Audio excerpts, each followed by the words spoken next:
Experiência de gênero é um tema que tem trazido algumas controvérsias, às vezes bem acirradas, mas eu tenho certeza que aqui, com o conhecimento espírita, nós vamos poder trabalhar isso com uma certa serenidade. Eu vou fazer uma explanação de mais ou menos 1h15 e depois a gente vai abrir um espaço para a participação de vocês. Nós sabemos que evoluir é mais ou menos como aprender a andar de bicicleta. Se alguém deseja aprender a andar de bicicleta, o que faz? Se inscreve num curso online, aprenda a andar de bicicleta em 5 lições. Compre um texto que informe sobre o tipo de freio, a dinâmica do guidão, o mecanismo do cilindro. Não. Se alguém quiser aprender a andar de bicicleta, só uma coisa resta fazer: andar. Subir e cair. Levantar e cair novamente. Até que o cérebro automatize esse tipo de equilíbrio. E aí sim nós podemos dizer: eu sei andar de bicicleta. Evoluir é assim. Nós precisamos viver experiências diferentes para desenvolver habilidades diferentes. Quando nós procuramos examinar as experiências no gênero masculino ou no gênero feminino, nós vamos entender, e será uma das tônicas das nossas observações, que são oportunidades que a lei nos oferece de trabalharmos dentro de nós valores diferentes, sentimentos diferentes. Allan Kardec deixou isso a entender nessa questão 202 do Livro dos Espíritos, quando ele começa a examinar alguma coisa de sexualidade. Notem a pergunta que Allan Kardec formula. Quando errante, ou seja, quando no mundo espiritual, que prefere o espírito? Encarnar no corpo de um homem ou no de uma mulher? A resposta: isso pouco lhe importa. O que o guia na escolha são as provas por que haja de passar. A palavra prova, minha gente, no vocabulário espírita, poderia ser substituída pela palavra experiência. Prova para nós não tem o significado de teste, verificação de conhecimento. Deus não precisa verificar o nosso conhecimento, pois Ele sabe. Deus precisa que a gente viva experiências, ensaios, para desenvolver as nossas habilidades. A melhor definição de prova, que eu acho, está no livro Consolador, quando Emmanuel diz assim: prova é a luta que ensina ao espírito rebelde e preguiçoso a estrada do trabalho e da edificação pessoal. Prova é luta que ensina, é esforço que faz crescer, é experiência que permite o desenvolvimento das nossas potencialidades. Pouco importa o espírito, se ele virá num gênero ou no outro. Depende da fase existencial em que está. Depende das habilidades que precisa desenvolver. Depende das missões que ele traz para aquela encarnação. Vejamos um exemplo, vamos tomar a Índia no século XX. Vamos pegar 2 individualidades de alta condição evolutiva que reencarnaram na Índia naquele século. Essa primeira individualidade reencarna com a tarefa de contribuir na libertação do jugo inglês. Numa tarefa como esta, nós estamos numa época profundamente sexista, numa nação profundamente reacionária. A Índia, do começo do século XX. Para uma tarefa como esta, esse espírito lá em cima pensa o seguinte: será mais fácil concluir a minha tarefa vivendo uma experiência no gênero masculino ou uma experiência no gênero feminino. Essa própria individualidade decide no gênero masculino, pela facilidade de trânsito, pela possibilidade de se expor, por tudo aquilo que a masculinidade naquela época significava. Esse espírito então decide reencarnar como homem para ajudar na libertação da Índia. Temos a personalidade de Mahatma Gandhi. Quase à mesma época, um outro espírito de igual condição evolutiva decide também reencarnar na Inglaterra e deslocar-se para a Índia para uma tarefa de compaixão, de socorro, de acolhimento. Esse espírito pensa: o que será mais fácil para mim? O gênero masculino ou o gênero feminino? Trabalhar a sensibilidade, cuidar das pessoas. Obviamente, o gênero feminino. Esse espírito, então, reencarna na personalidade de Madre Teresa de Calcutá. Dois espíritos superiores, definindo uma encarnação em determinado gênero, pelas provas por que haja de passar, pelas experiências que necessita viver. O melhor texto onde a questão de gênero é desenvolvida na nossa doutrina espírita é um artigo que Allan Kardec escreveu em 1866, em janeiro, porque Allan Kardec vai seguir uma sequência lógica e vai trabalhar o tema com uma riqueza de detalhes, e é esse texto que nós vamos trazer para as nossas reflexões. Kardec começa o texto dizendo o seguinte: os espíritos não têm sexo, pois os sexos só existem no organismo. Os espíritos não se reproduzindo uns pelos outros, os sexos seriam inúteis no mundo espiritual. Notem que Allan Kardec já apresenta um conceito que vem na contramão de que estão dizendo alguns companheiros do movimento espírita, pessoas que a gente estima muito, que a gente respeita pelo trabalho, mas que vem como uma tese que é uma tese, segundo a visão kardeciana, equivocada. Segundo essa tese, haveria reprodução no mundo espiritual, uma reencarnação no mundo espiritual. Os espíritos poderiam ter o intercurso sexual, um espírito feminino engravidar e dali nascer um espíritozinho. Isso vem sendo apresentado por alguns autores e por alguns livros, e a gente já observa em Kardec a afirmativa que nega tal ideia. Os espíritos não se reproduzem uns pelos outros. Nós somos filhos de Deus. Não há sexo no mundo espiritual na medida em que o principal atributo do sexo, é claro que o sexo tem outras funções, mas o principal atributo do sexo é a reprodução. Se a reprodução não há na dimensão espiritual, não faz sentido se falar em sexo entre os espíritos. Portanto, os espíritos não são sexuados do ponto de vista de polaridade.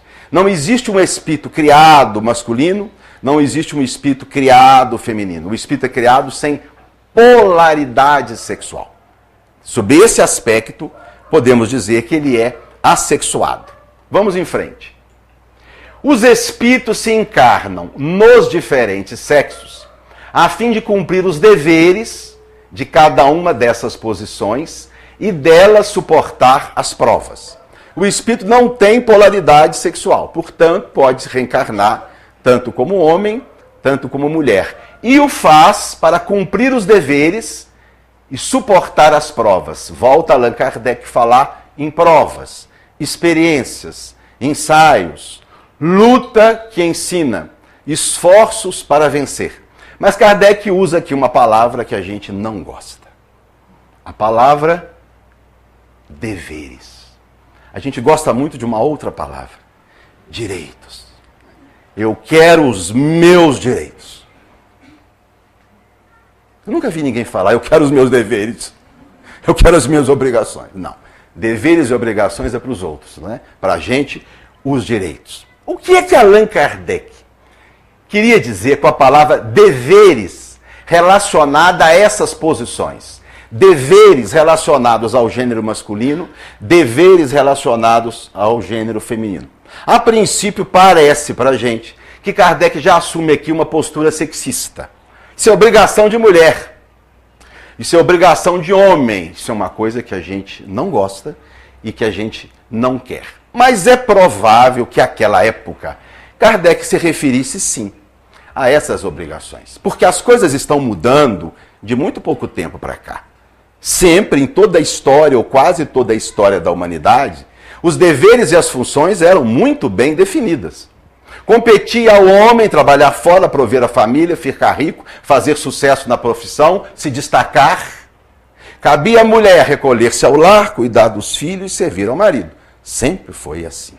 Graças a Deus está mudando.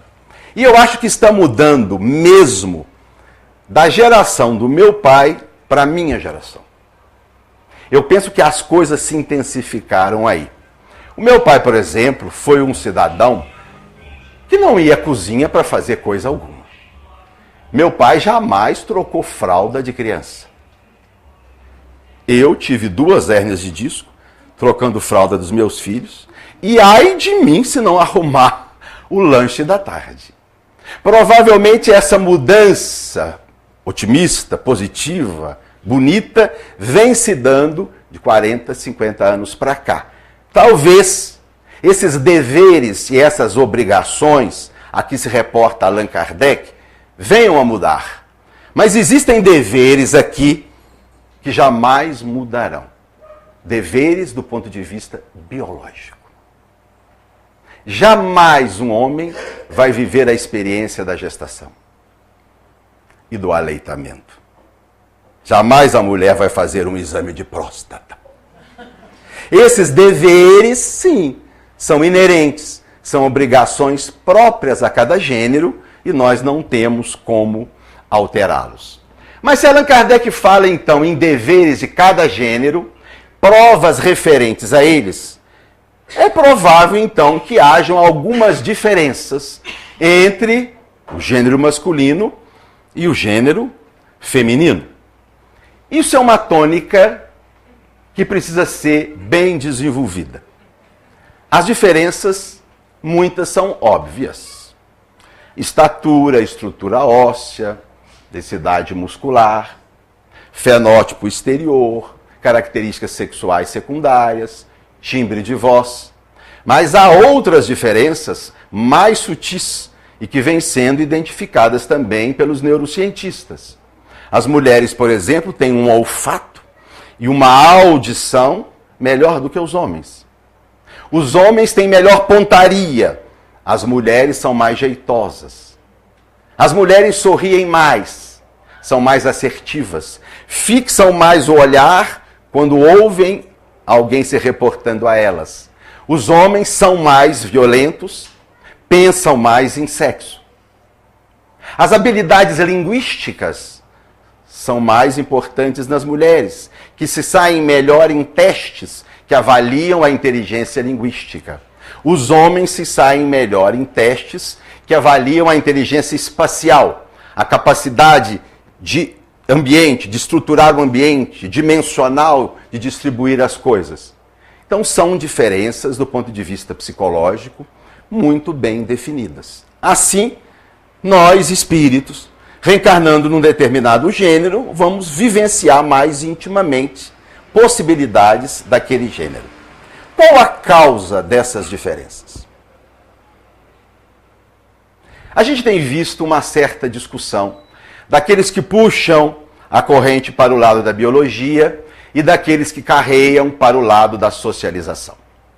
Estão equivocados aqueles que acham que biologia explica sozinho as diferenças. Estão equivocados aqueles que pensam que a socialização explica sozinha as diferenças. Para a ciência oficial, não há mais dúvida. Os gêneros são diferentes e essas diferenças se devem tanto à socialização quanto à biologia.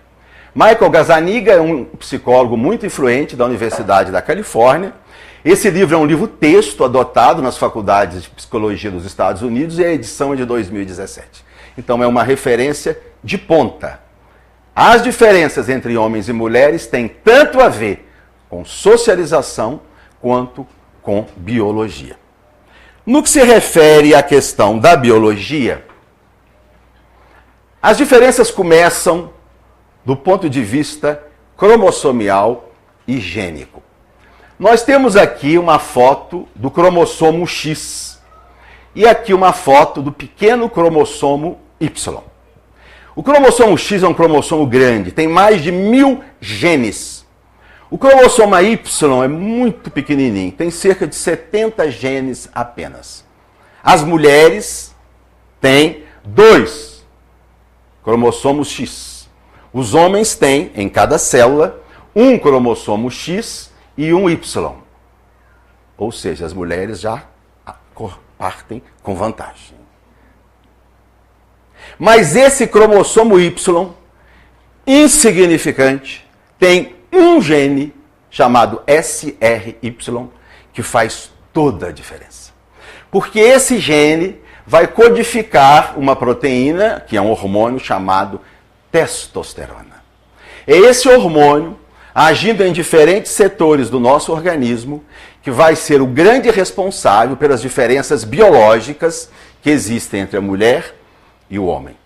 Na fase intraútero, nas primeiras semanas da gestação, quando o cromossomo Y começa a ser ativado e é produzido algumas doses de testosterona, esse hormônio vai agir em células indiferenciadas, fazendo com que elas evoluam para a genitália masculina.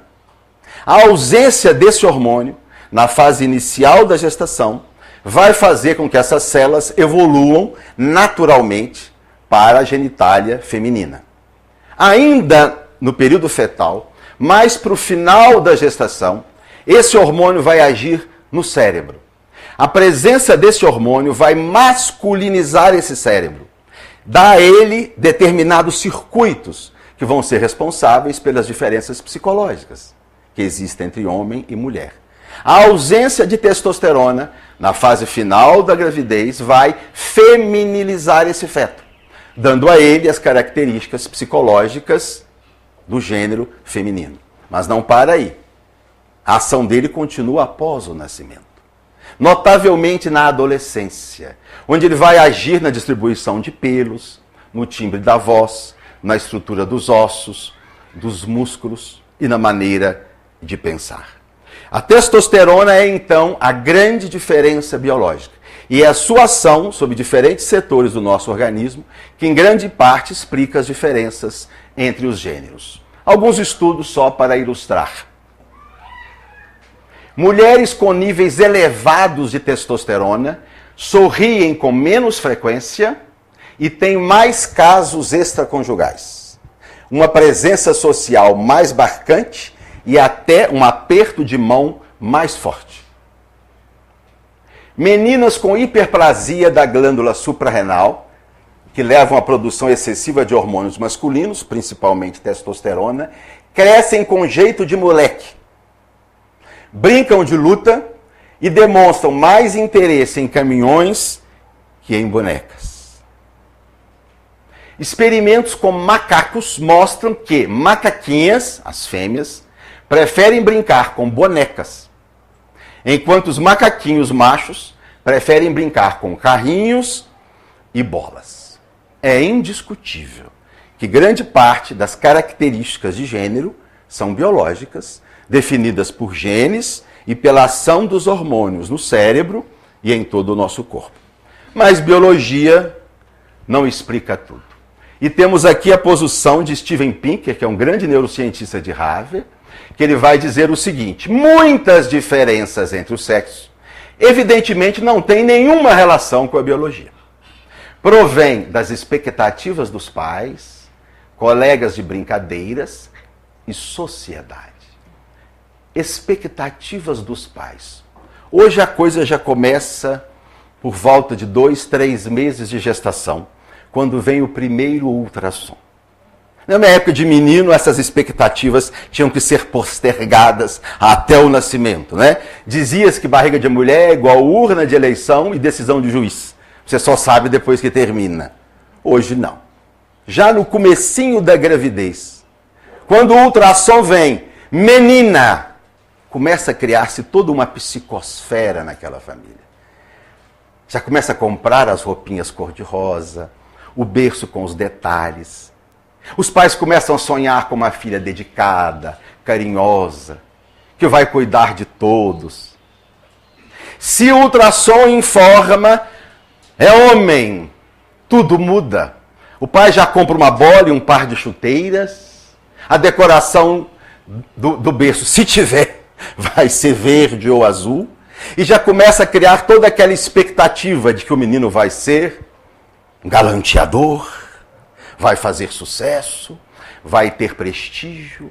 Essa expectativa contamina a família e nós temos todo um núcleo familiar a criar ali uma psicosfera grupal que já começa a atingir esse espírito muito antes de nascer. Quando nasce, então, as coisas são mais evidentes, porque se soma as expectativas da família, os colegas e a sociedade. Não fica bem para uma menina fazer assim. Você é um menino, menino não chora. Você é uma menina, menina não anda com as pernas abertas. E todo esse processo de influência vai também caracterizando a personalidade de gênero. Em síntese, as meninas são criadas para ser cuidadoras. Os meninos são criados para ser predadores. Querem ver as brincadeiras? Brincadeira de menina. Boneca, casinha, cuidar do irmãozinho menor. Brincadeira de menino. Luta, esportes violentos, aventuras arriscadas. Gênero, então, é uma construção biosocial. Avançando para Allan Kardec. Kardec já havia dito que os espíritos não estão em gênero, que eles escolhem um ou outro dependendo das necessidades evolutivas. Agora ele vai dizer o seguinte: o espírito encarnado, sofrendo a influência do organismo, seu caráter se modifica segundo as circunstâncias e se dobra às necessidades e aos cuidados que lhe impõe esse mesmo organismo. Esse é um grande tópico do estudo espírita, que sempre foi um pouco relegado ao abandono. O quanto o espírito encarnado é influenciado pelas coisas da vida material. E Allan Kardec, logo na introdução do Livro dos Espíritos, no item 6, já define isso. O espírito encarnado está sob a influência da matéria. Enquanto encarnado, nós pensamos pelo cérebro, nós decidimos pelo cérebro, nós agimos pelo cérebro. O espírito encarnado, então, ele vai sofrer a influência do organismo. E ao se identificar com características de gênero, ele passará a respirar o clima dessas características. Seu caráter, e caráter aqui não é do ponto de vista moral, no sentido de características. As características desse espírito, a sua maneira de pensar, o seu comportamento, vão se modificar segundo as circunstâncias às quais ele está inserido. O espírito que não tem gênero, ao reencarnar no gênero feminino, começa a adquirir características femininas. O espírito que não tem gênero, ao reencarnar como homem, começa a adquirir uma psicologia masculina, resultado da influência do organismo sobre ele. A coisa seria simples se parasse aí e se a morte liberasse o espírito dessas influências. Mas isso não acontece. Essa influência, prossegue Kardec, não se apaga imediatamente depois da destruição do envoltório material. Do mesmo modo que não se perdem instantaneamente os gostos e os hábitos terrestres. O espírito que não tem gênero, viveu uma experiência no gênero masculino, adquiriu características de homem, desencarna e continua com essas características. A sua maneira de pensar, de sentir, é masculina. Ele leva com ele, da mesma forma, a feminina. Isso aqui explica muitas coisas na literatura mediúnica, particularmente na obra de André Luiz, que a princípio nos causa espécie. Espírito com fome, espírito com sede, espírito com dor, espírito cansado. Como se ele é espírito? Na verdade, a explicação está aqui. Enquanto encarnado, o espírito passa a depender de tudo isso. Ele passa a adquirir uma psicologia em que a fome, a sede, a dor, o sono e o cansaço estão presentes. A morte não o liberta imediatamente dessas impressões. Kardec diz que o espírito leva para o mundo espiritual essas características como se fosse uma espécie de atmosfera espiritual. Ele vai sentir sede, porque esteve na Terra durante 70 anos, convivendo com um cérebro cujo hipotálamo respondia e pedia água. 70 anos sentindo sede, precisando de água. Ele não vai se libertar desse desejo de uma forma rápida, de uma forma instantânea. Por isso os espíritos sentem sede. Por isso em nosso lar lhes dão um caldinho e um suco, em nome da caridade. Não precisam. E a maior evidência de que não precisam está em nosso lar, e vocês vão lembrar. Quando o benfeitor se reporta à greve da fome. Quando o governador de então iniciou as suas pelejas, ainda se alimentava de carne em nosso lar. E ele decidiu que já estava na hora de se libertar desse condicionamento. Era simplesmente um condicionamento. Mas os espíritos mais intelectualizados da área da matemática, viu, professor Marco, foram os que mais lutaram contra isso. Eles diziam, nós precisamos da carne, nós usamos muito o intelecto, a inteligência, a razão. E o governador explicando, não precisa. Precisa, não precisa. E ele, para provar que não precisa, suspendeu toda a alimentação da colônia por 6 meses. E nenhum espírito morreu. Porque não precisa. É sugestão, é crença. Por acreditar nisso, ele passa a vivenciar isso. Assim, então, o espírito, vivenciando o gênero masculino, desencarna e leva para a dimensão espiritual a psicologia masculina, o espírito que vem vivenciando experiências femininas, idem. Prossegue Kardec. Pode acontecer que o espírito percorra uma série de existências no mesmo sexo. O que vai fazer com que durante muito tempo possa conservar no estado de espírito o caráter de homem ou de mulher, cuja marca nele ficou impressa.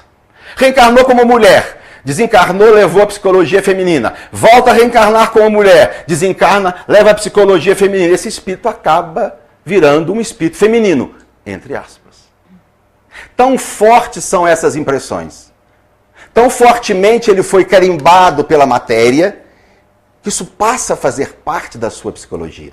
Ele não é um espírito masculino porque não existe espírito masculino. Ele não é um espírito feminino porque não existe um espírito feminino, mas é como se fosse. Transitoriamente, é como se fosse. Aí nós entendemos então Joana, um espírito feminino, que está transitoriamente vivendo uma psicologia feminina, porque nas suas últimas encarnações veio como mulher. Assim Emmanuel, Bezerra de Menezes, individualidades masculinas, transitoriamente masculinas. Avançando no pensamento de Kardec, ele vai então colocar uma situação que nos interessa muito de perto. Mudando de sexo, poderá o espírito, em sua nova encarnação, conservar os gostos, as inclinações e o caráter inerente ao sexo que acaba de deixar. Assim se explicam certas anomalias aparentes, notadas no caráter de certos homens e de certas mulheres. Kardec era 10 do princípio ao fim. Vai falar em anomalias aparentes. Aparenta ser anormal. É apenas aparência. E é a explicação espírita para a homossexualidade e a transexualidade. A mudança de sexo.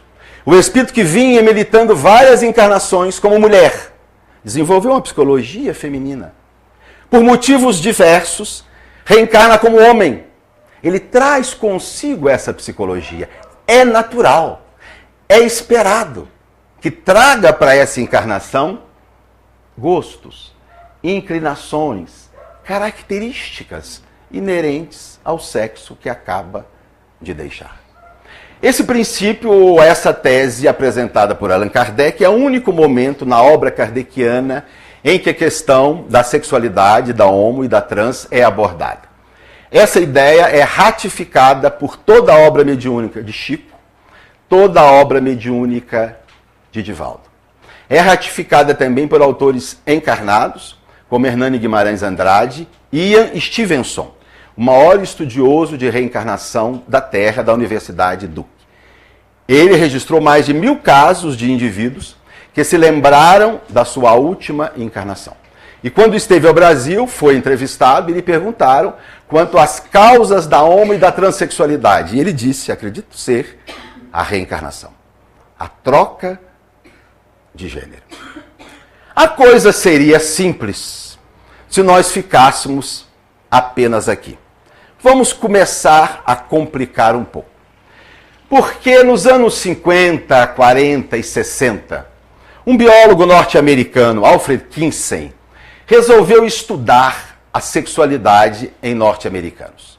Dedicou-se a isso durante mais de 20 anos, entrevistou milhares de pessoas e apresentou o primeiro e mais importante estudo sobre a sexualidade humana já publicado. Embora isso tenha mais de 50 anos, os livros textos de psicologia continuam citando o trabalho do professor Kinsey como sendo validado e como sendo fiel àquilo que hoje ainda se acredita. O que o professor Kinsey observou? Olha só. 4% dos homens norte-americanos e 2% das mulheres se diziam homossexuais ao serem entrevistados. Era uma entrevista de autorreferência. A pessoa dizia: 4% dos homens se diziam homo e 2% das mulheres. No entanto, 37% dos homens e 13% das mulheres relataram experiências homossexuais. 13% dos homens, excluindo esses 37%, tiveram reação erótica diante de outros homens sem manter experiência homossexual com eles. O que você pensou? Alguma coisa não bate. 4% dos homens dizem ser homossexual, mas 37% já tiveram experiência homossexual e 13% nunca tiveram, mas confessam sentirem-se às vezes atraídos por outros homens. Alguns críticos diziam: esses estudos foram mal feitos, a técnica usada na época está superada. No entanto, todas essas constatações foram reproduzidas em países diferentes, em épocas diferentes, e os estudos são o mesmo. Só para ilustrar, 22% dos australianos hétero confessam terem tido experiência homo. 30% das mulheres norueguesas, hétero, já se imaginaram fazendo sexo com outras mulheres. 50% dos motoristas de caminhão paquistaneses tiveram experiências homossexuais. 90% das mulheres homossexuais americanas tiveram relações prévias com homens e 1/3 delas havia se casado anteriormente. 30% a 40% dos homossexuais, masculinos e femininos, têm às vezes desejos ou sentimentos hétero, embora menos de 10% concretizem. O professor Kinsey, diante desses estudos, apresentou uma proposta muito interessante, de que nós entendêssemos a orientação sexual não como sendo algo cristalizado, definido, maquineísta, é isso e é aquilo, mas como sendo um contínuo, um espectro com nuances diferentes, com possibilidades diferentes. Ele apresentou esse desenho gráfico, onde haveriam 6 possibilidades ou 6 categorias didaticamente distribuídas. No grau 0, ele colocou aqui o heterossexual exclusivo. São indivíduos que jamais se sentirão atraídos por pessoas do mesmo sexo. São exclusivos, definidos, isso é mantido a vida toda. No outro extremo, ele coloca no grau 6 os homossexuais exclusivos. Jamais tentarão uma relação com pessoa do outro sexo, porque definitivamente só se sentem atraídos pelo mesmo gênero. Mas entre esses dois extremos, ele foi colocando variações diferentes. No grau 1, um heterossexual predominante. Ele é heterossexual, mas, vez ou outra, poderia viver uma experiência homo ou sentir-se atraído por homens.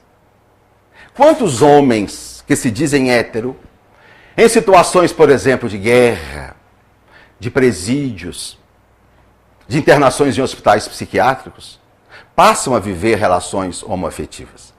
Eu trabalhei como clínico durante 10 anos em um hospital psiquiátrico.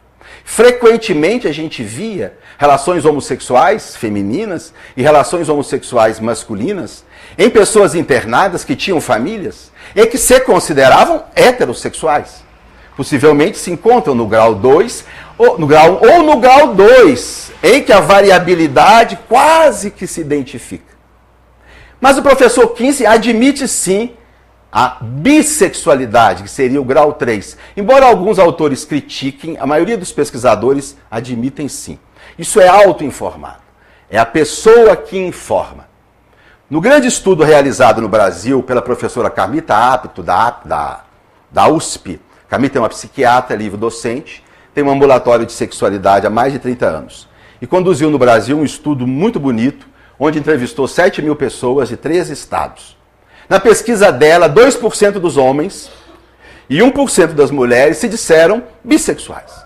Sentem-se igualmente atraídos por um gênero ou por outro. Na pesquisa da professora Abito, a prevalência de homossexualidade foi um pouquinho maior do que a do professor Kinsey. No trabalho dela, a homossexualidade masculina no Brasil foi em torno de 6% e a feminina um pouquinho menos que 4%. Dá um pouco mais do que os estudos do Kinsey nos anos 50. Haveria então todo um espectro de orientação sexual. Aí a gente começa a entender essa história que o pessoal fica abismado. Mas ela era casada, tinha filhos. Como é que agora juntou com uma mulher? Está doente? Pirou? Uma individualidade como muitas, cuja sexualidade migrava numa dessas possibilidades, numa dessas variações. Naquele momento de vida, ela quis fazer prevalecer a orientação hétero. Num outro momento, ela decidiu prevalecer a orientação homo. Ambas já existiam no seu cerne. Ambas já existiam na sua identidade. A proposta do professor Kinsey parece se identificar com uma ideia apresentada por Emmanuel no livro Vida e Sexo. No capítulo 21, é o capítulo de homossexualidade, ele diz assim: através de milênios e milênios, o espírito passa por fileira imensa de reencarnações, ora em posição de feminilidade, ora em condições de masculinidade, o que sedimenta o fenômeno da bissexualidade, mais ou menos pronunciado em quase todas as criaturas. Imaginando que nós já tivemos experiências como homem, já tivemos experiências como mulher, muitos de nós temos sedimentados em nós essa bissexualidade do ponto de vista espiritual, que nos permitiria, em dada encarnação, transitar experiências diferentes, com orientações diferentes. Aí vem uma dúvida que sempre é colocada nas discussões. Quais os fatores, então, que poderiam estar relacionados nas características fenotípicas, no jeito de ser, no comportamento de um indivíduo? Na medida que ele tem uma tendência bissexual, mas provavelmente tem uma marca de masculinidade mais nítida, ou uma marca de feminilidade mais evidente. Ao reencarnar, o que vai fazer com que ele tenha determinados trejeitos, determinadas características? Porque isso é uma coisa que muita gente não entende. Vê-se homens heterossexuais que são delicados, que são femininos, que têm trejeitos de mulher e são héteros. Por outro lado, vê-se homossexuais masculinos, que são másculos, que são atletas, que às vezes são até violentos. No espectro feminino, a gente vê tanto homossexuais como heterossexuais femininas com uma grande variação de trejeitos. Delicadas umas, grosseiras outras, independente da orientação. Por que isso se dá? Nós não temos uma resposta para essa pergunta. Refletindo, pensando no tema, conversando com os amigos nesses anos todos, eu levantei à guisa de hipótese alguns fatores que poderiam estar relacionados a essa grande variação tipológica que existe no comportamento masculino e feminino. Eu acredito que esses são alguns dos fatores. Primeiro, o período de tempo vivenciado no outro gênero. Ora, se determinado espírito vem vivenciando como mulher há 2000 anos, digamos 20 encarnações, e reencarna como homem, terá muito forte o trejeito feminino. Se ele vem reencarnando como mulher apenas há 5 encarnações, trará trejeitos menores, menos intensos. Talvez seja um dos fatores que possa explicar essa diferença de masculinidade e feminilidade, independente da orientação. A época de mudança da polaridade. Se o espírito vem vivenciando como homem há milênios, e é agora que fez a troca, está muito próximo ainda. Está muito forte nele essa psicologia masculina. Possivelmente ele terá trejeitos masculinos bem evidentes. Se a troca já foi feita há algumas encarnações, se ele vinha vivenciando como homem, mas já fez a troca há 3 ou 4 encarnações, e já há 3 ou 4 encarnações vem vivenciando como mulher, provavelmente os trejeitos já foram se diluindo, já foram se diferenciando. Um terceiro fator, o tempo de permanência no mundo espiritual antes da atual encarnação. A gente sabe que com a vivência na dimensão espiritual, a influência da matéria vai se diluindo. Paulatinamente o espírito vai perdendo a fome, graças a Deus, né? Perdendo a sede, perdendo a necessidade de dormir, perdendo a sensação de cansaço. Isso vai desaparecendo com o tempo. É possível que os traços de feminilidade e masculinidade se diluam também com a permanência na dimensão espiritual. Digamos um espírito que ficou 200 anos entre uma encarnação e outra. Foram 200 anos em que ele foi se liberando da influência da matéria. Se ele ficou apenas 20 anos, já reencarnou, traz consigo muito forte ainda a influência da matéria da encarnação anterior. E um último fator, isso são apenas hipóteses, viu, minha gente? O comprometimento ético recente. A gente sabe que existe uma homossexualidade expiatória. Embora a homossexualidade seja uma condição natural, que muitos espíritos vão se inserir a ela, e a transexualidade também, como uma simples necessidade de mudar de foco e de viver experiências diferentes, e nada tenham a ver com condição expiatória, alguns casos são sim, e os espíritos enfatizam. Determinados espíritos que vêm refratariamente se comprometendo na área da sexualidade, usando o sexo para destruir lares, para ferir corações sinceros, desrespeitando o sentimento alheio, podem ser levados pela lei por uma necessidade de educação a uma reencarnação em gênero oposto, para ao vivenciar a psicologia daquele sexo, seja convidado a rever a própria atitude perante o sexo oposto. Então, se nós temos uma homossexualidade que é natural, fruto das necessidades evolutivas, nós temos sim uma sexualidade ou uma transexualidade expiatória, prisional, de espíritos recalcitrantes no erro, em que a lei, depois de tentar todas as possibilidades para educá-lo, não conseguindo, leva a um recurso extremo de colocá-lo num corpo que não se identifica com a sua psicologia.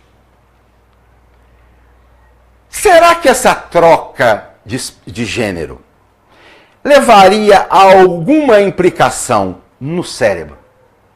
Esse espírito que tem uma psicologia de um gênero, mas que reencarnou na morfologia do outro, ao formar o seu corpo, ao plasmar o seu cérebro, será que modificaria alguma coisa nesses circuitos cerebrais?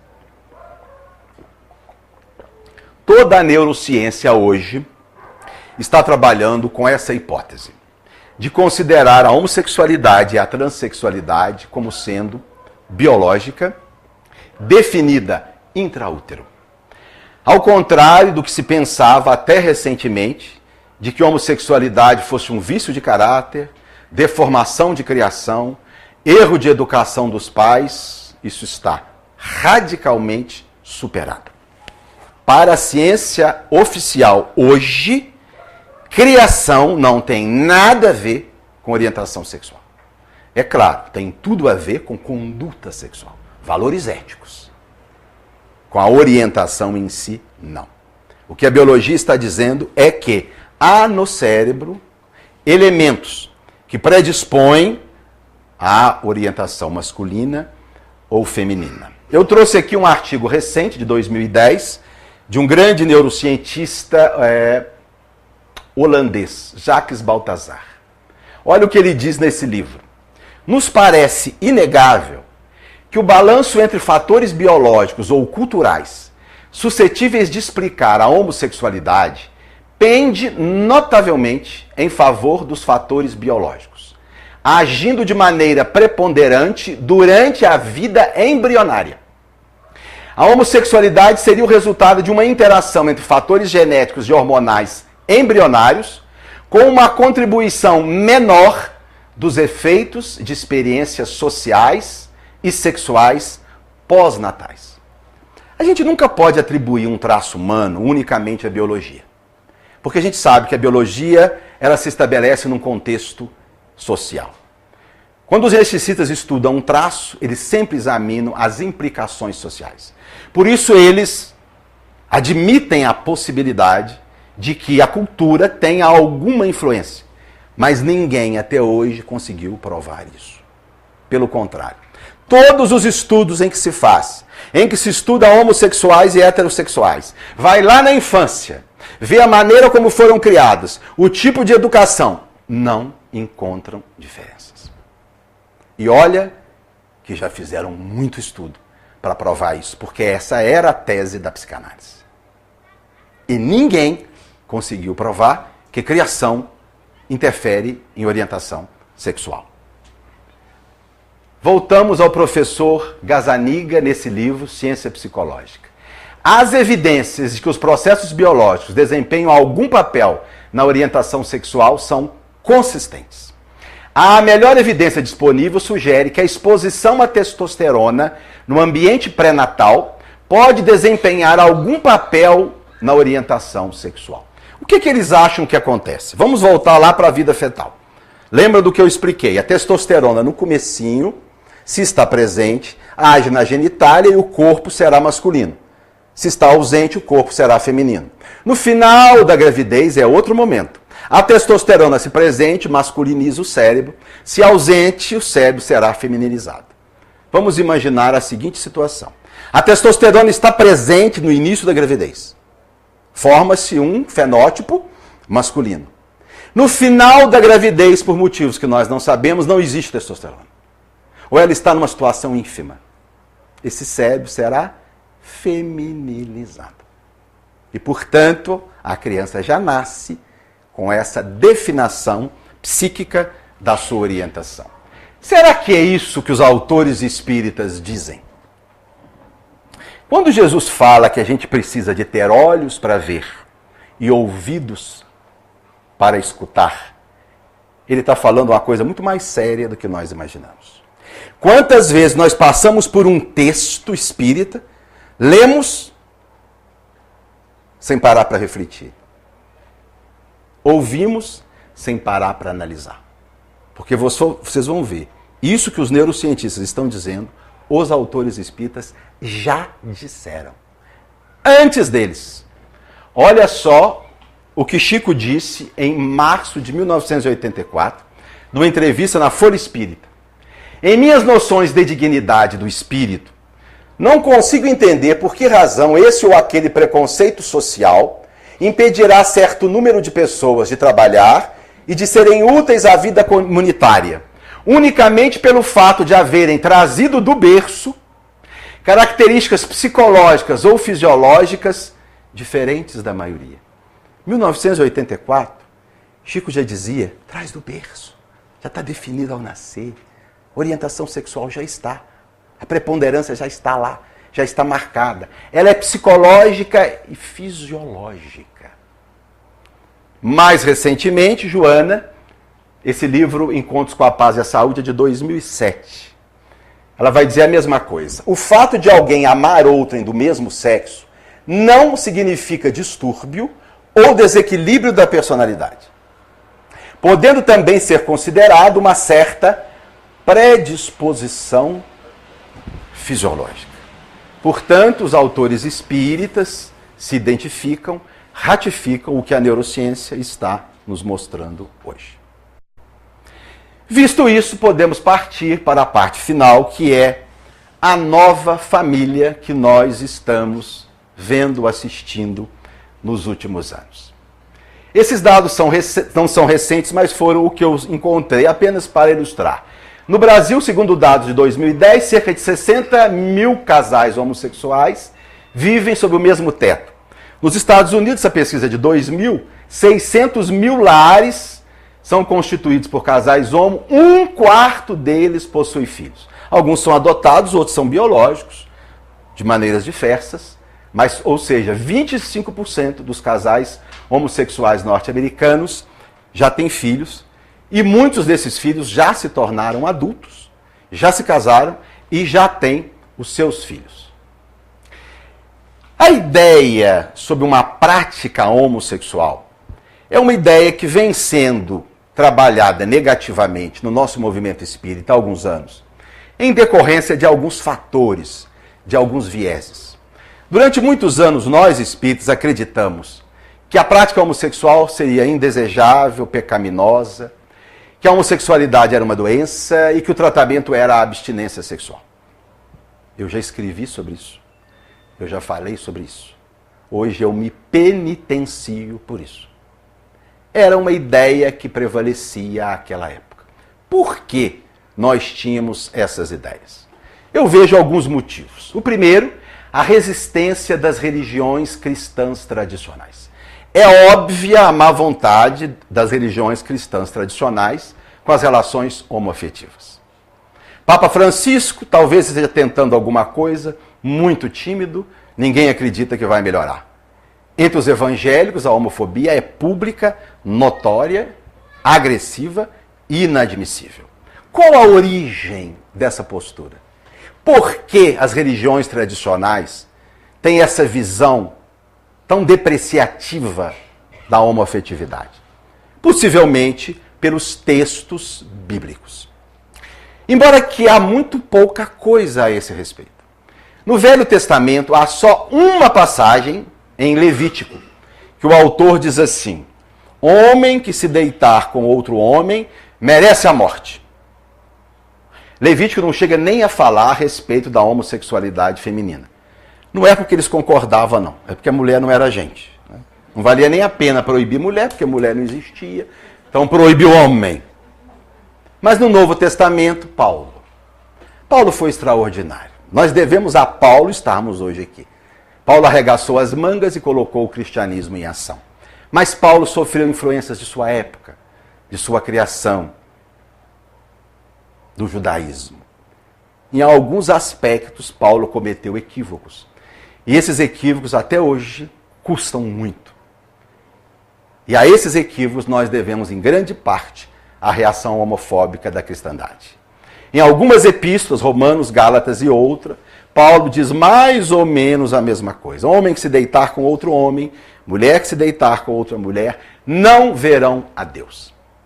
Isso foi tão forte no pensamento cristão, alimentado por Santo Agostinho, pelos teóricos da igreja. Chegando no século XIII, ao maior doutor da igreja de todos os tempos, Tomás de Aquino, chegou a dizer, olhem só o que esse moço escreveu: a homossexualidade é um crime pior do que o estupro. Porque a homossexualidade, o estupro é um crime contra os homens. A homossexualidade é um crime contra Deus. Quando hoje nós vemos os evangélicos com essa postura inaceitável, eles vêm traduzir um pensamento que foi alimentado pela igreja e que nada tem a ver com a postura de Jesus, que foi acolhedor por excelência, amoroso, nunca excluiu alguém. Não há uma só passagem na vida de Jesus em que ele demonstre qualquer má vontade com relações homoafetivas. Aliás, há um autor, um historiador norueguês, no livro chamado Sexo e Religião, que aventa a possibilidade de que Jesus tenha se deparado, sim, com um casal homoafetivo. E ele se refere à cura do servo do centurião de Cafarnaum. Por quê? Porque no original grego, a palavra que foi traduzida para servo era a palavra paz. Naquela época, a palavra paz era usada para designar o homem mais jovem de uma relação homossexual. Ele então acredita, esse historiador, e há outros que pensam assim, que o centurião vivia uma relação homoafetiva, não com seu servo, mas com um parceiro. E que Jesus acolheu-os, atuando de forma positiva na cura do rapaz. Quando a gente relê essa passagem, após essa informação, a coisa fica um pouco diferente. Releiam Mateus capítulo 8, Lucas capítulo 7. Jesus está chegando em Cafarnaum, quando se aproxima dele o centurião. Isso em Mateus. Em Lucas, o centurião não vai, pede a amigos.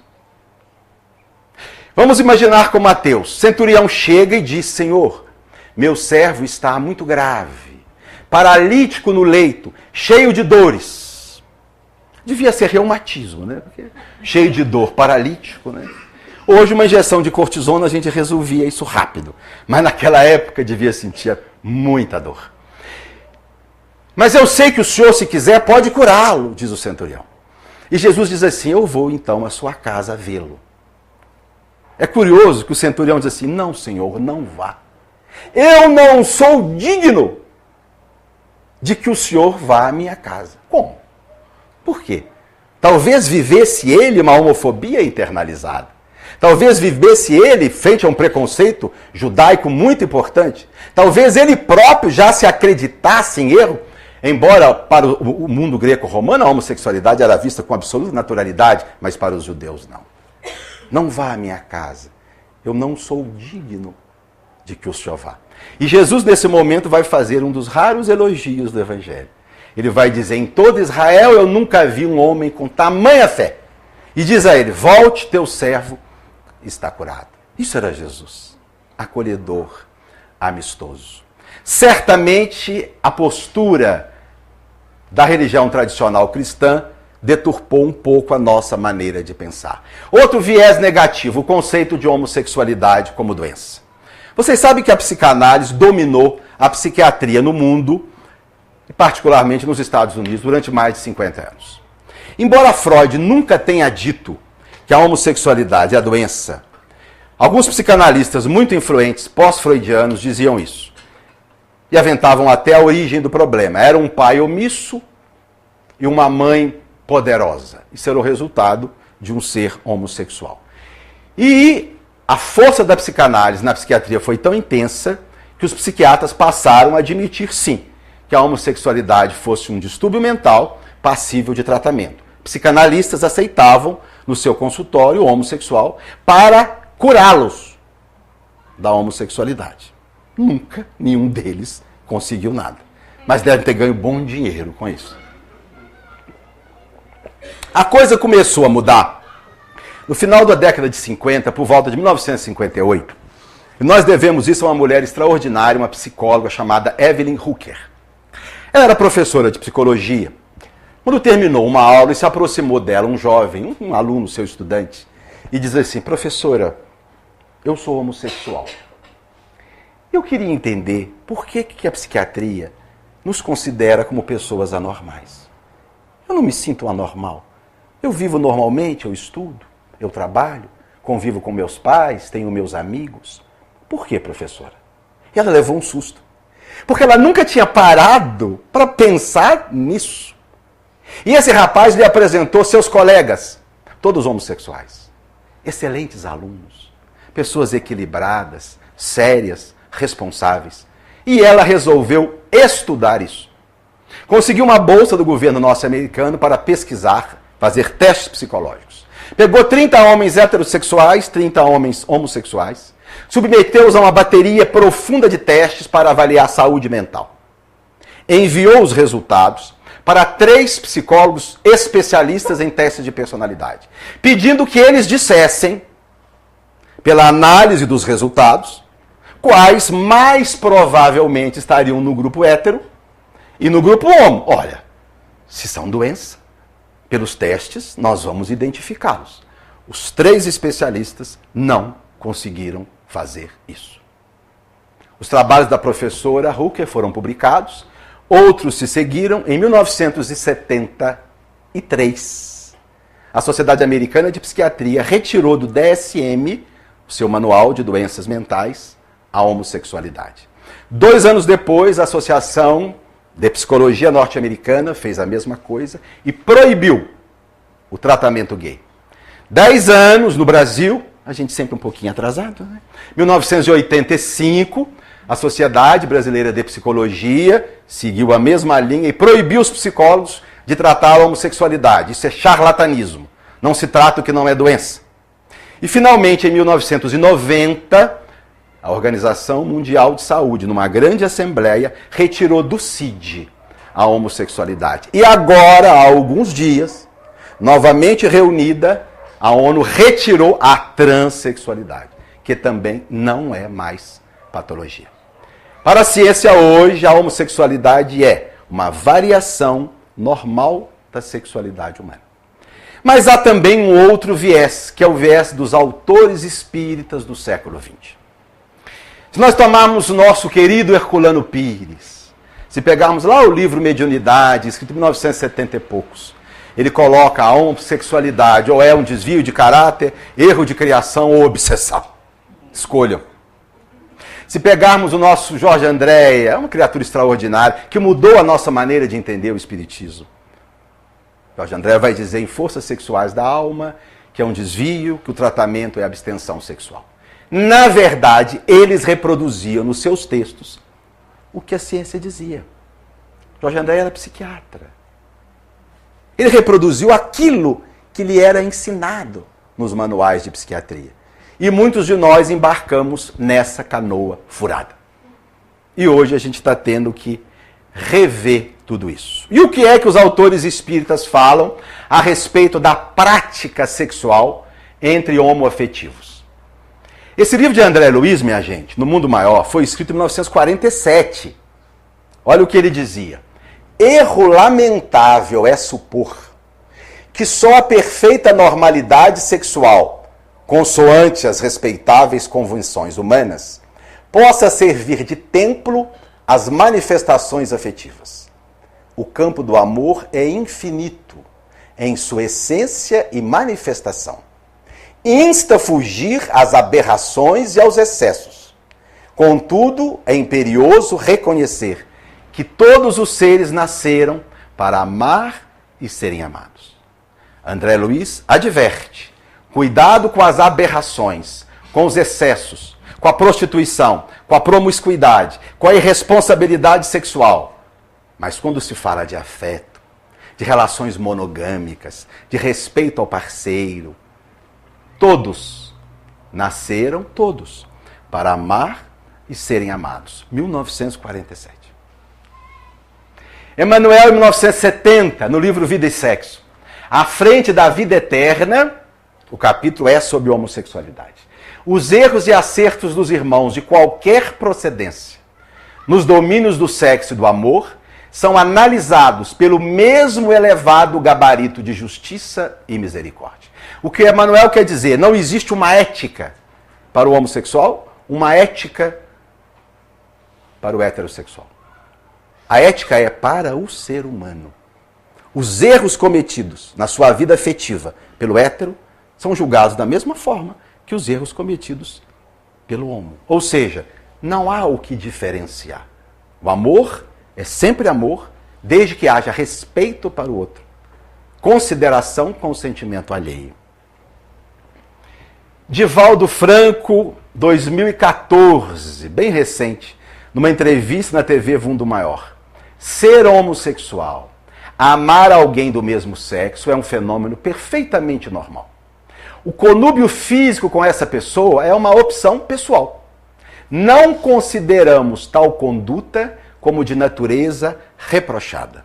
Quem está dizendo isso, minha gente, não é um jovenzinho de mocidade espírita falando para um grupo de jovens. Quem está dizendo isso é um senhor que tem 91 anos, que é o maior nome do espiritismo mundial. E que está dizendo para nós, não há nada de anormal.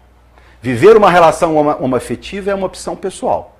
Desde, obviamente, que seja respeitosa, monogâmica e decente.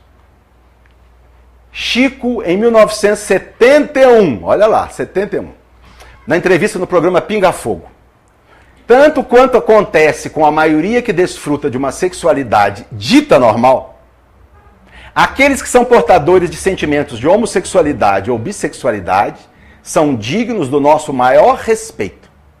E acreditamos que o comportamento sexual da humanidade sofrerá no futuro revisões muito grandes. Chico era um profeta. Em 1971, ele estava dizendo que no futuro nós faríamos revisões. O futuro chegou, minha gente. O futuro é hoje. São as revisões que nós estamos fazendo, que o Chico já dizia naquela época. E ele usa aqui a palavra respeito, que é melhor do que a palavra tolerância. Essa palavra, às vezes, não é boa. Porque nós, muitas vezes, temos uma concepção de tolerância como sendo de bondade de nossa parte, como sendo de generosidade nossa. Como se a gente se colocasse numa posição de superioridade, olhasse para baixo e dissesse: eu tolero você, infeliz, imperfeito, anormal.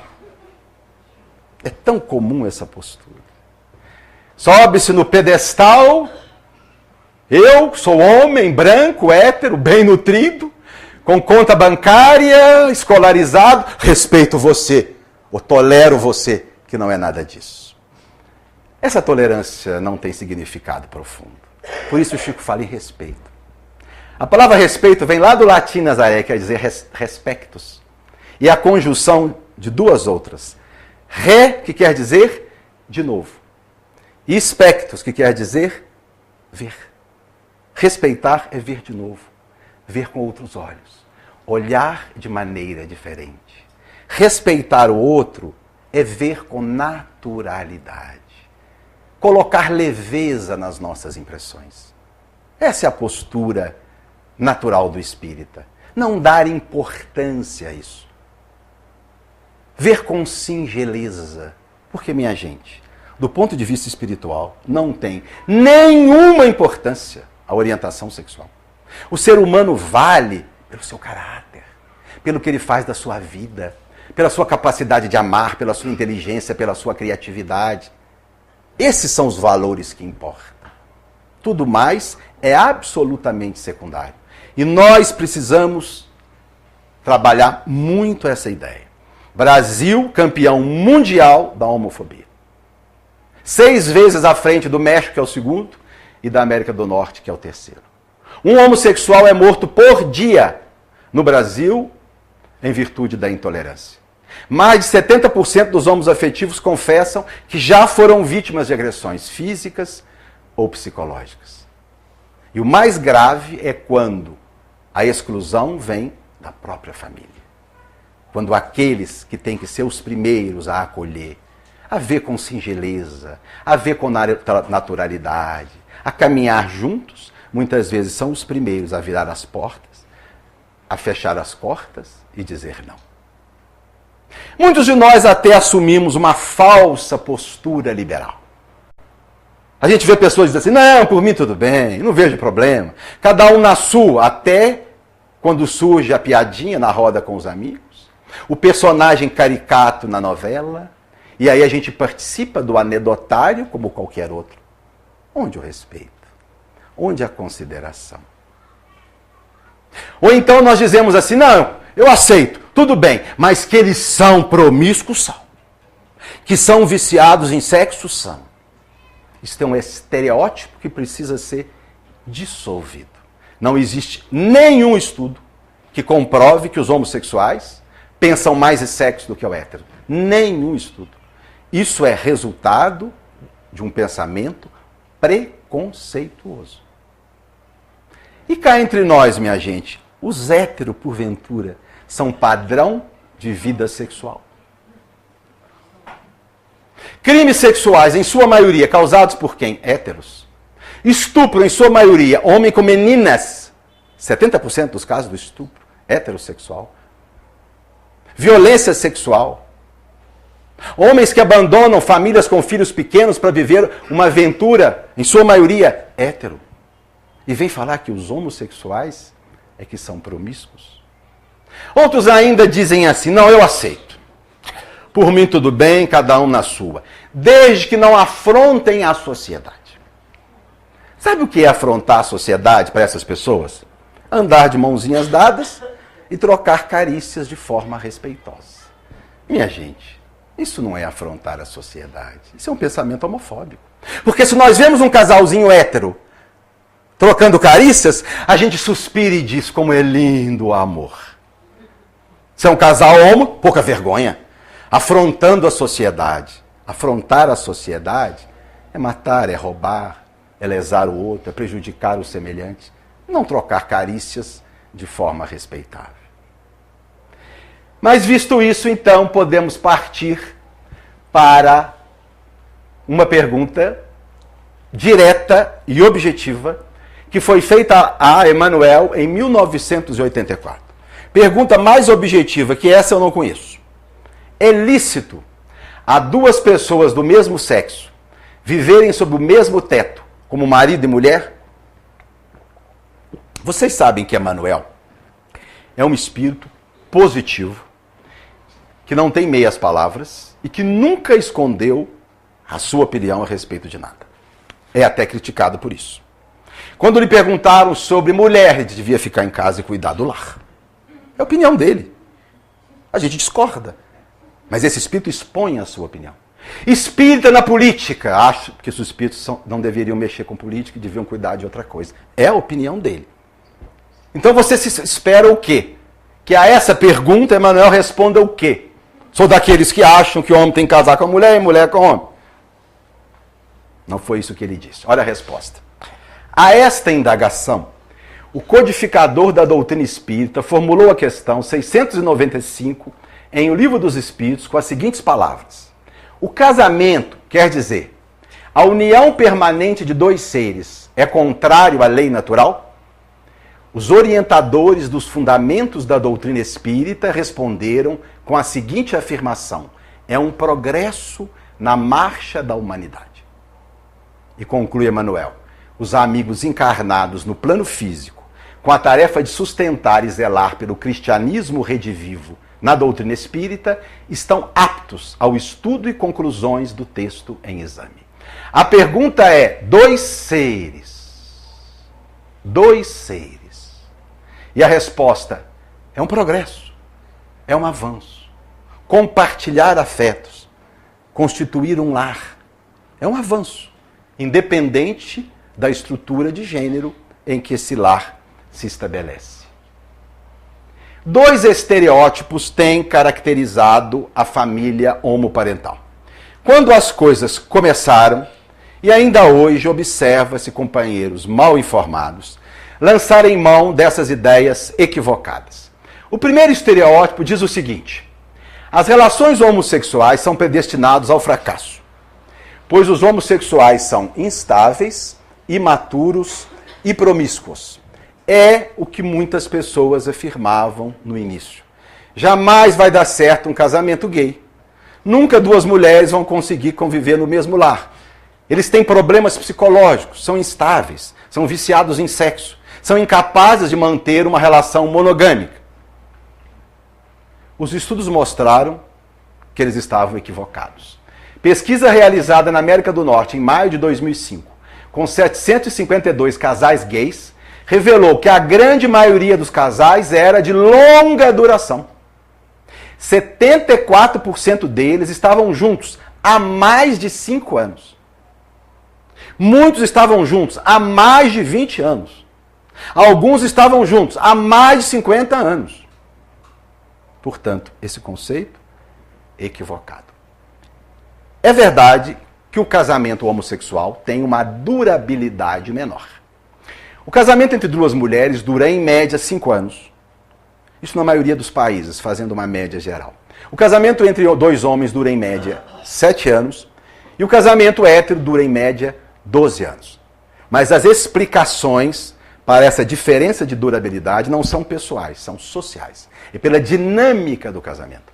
Há determinados fatores que existem no casamento hétero que contribuem para a sua maior longevidade. Fatores esses que não existem no casamento homo. Primeiro, filhos. Raramente um casal homossexual tem filhos. Quantos casais hétero levaram o casamento à frente, não se separaram pelos filhos? É um fator importante a ser considerado na longevidade de um casamento hétero. Segundo, a família. A pressão da família. Não vejo família nenhuma pressionando um casal homo para continuar junto. Pelo contrário, a maioria trabalha contra. No casamento hétero, a pressão da família, não larga ela, não larga ele. Tenta mais um pouco. É um fator que auxilia na estabilidade do casal, a questão financeira. Quantos casamentos héteros nunca se desfizeram porque a mulher não conseguiria viver sozinha? Isso raramente acontece num casamento homo, onde ambos trabalham e têm condição de se manter. E o preconceito social já está mudando, mas a divorciada e o divorciado nunca foram bem vistos. A separação entre um casal homo, a sociedade não está nem aí. Então a menor durabilidade se explica não por questões pessoais, de instabilidade emocional, de vício sexual, mas pela dinâmica do próprio casamento. Para ilustrar, Carolina e Venera, que estão juntas há 70 anos. Se conheceram em uma festinha em Nova York, começaram a namorar, passaram a viver juntas. Os vizinhos achavam que eram irmãs, outros achavam que eram muito amigas, mas os íntimos sabiam que elas viviam uma relação afetiva respeitosa, monogâmica, estável, há 70 anos. E o caso de Dor e John, juntos há 61 anos. Dor com 84, John com 91. Se conheceram na mocidade, o John era professor de música, Dor foi ser seu aluno, começaram a namorar, estão juntos numa relação respeitosa, monogâmica, há 61 anos. O segundo estereótipo, para concluirmos, se refere à questão dos filhos. Muitos, quando os homossexuais começavam a adotar filhos, diziam isso aqui: os homossexuais jamais serão bons pais. E seus filhos terão graves transtornos psíquicos e de conduta. É o que se dizia. É o que se pensava. Eles adotaram mesmo assim, as crianças cresceram e os resultados hoje já podem ser evidenciados. A Academia Americana de Psiquiatria, num texto de 2002, um corpo crescente de estudos científicos demonstram que as crianças que crescem com um ou dois pais gays, ou uma ou duas mães lésbicas, têm um desempenho emocional, cognitivo, social e sexual equivalente ao de crianças cujos pais são heterossexuais. Os filhos de homossexuais são tão estáveis, tão normais, tão criativos, quanto os filhos de heterossexuais. Portanto, o tempo mostrou que esses estereótipos estavam equivocados. Para ilustrar, Carlos Eduardo e Osmir, no Distrito Federal. O Carlos Eduardo é professor, o Osmir era enfermeiro, juntos há 30 anos, conseguiram adotar 4 irmãos. Os pais, por problemas de dependência química, perderam a guarda dos irmãos. Alguém queria que os 4 fossem adotados, e eles disseram, não, a gente adota sim. E os trouxeram de um abrigo do Recife, os adotaram formalmente e tiveram algum problema com o Felipe, que era um pouquinho maior, que estava achando a coisa meio esquisita. Mas um dia mostraram o álbum da família, o casamento, as fotos, e o Felipe passou a entender, e parece que estão vivendo bem. E a gente conclui então com a questão 939 de O Livro dos Espíritos. É o espírito quem ama, minha gente, não é o corpo, né? Não podemos esquecer isso.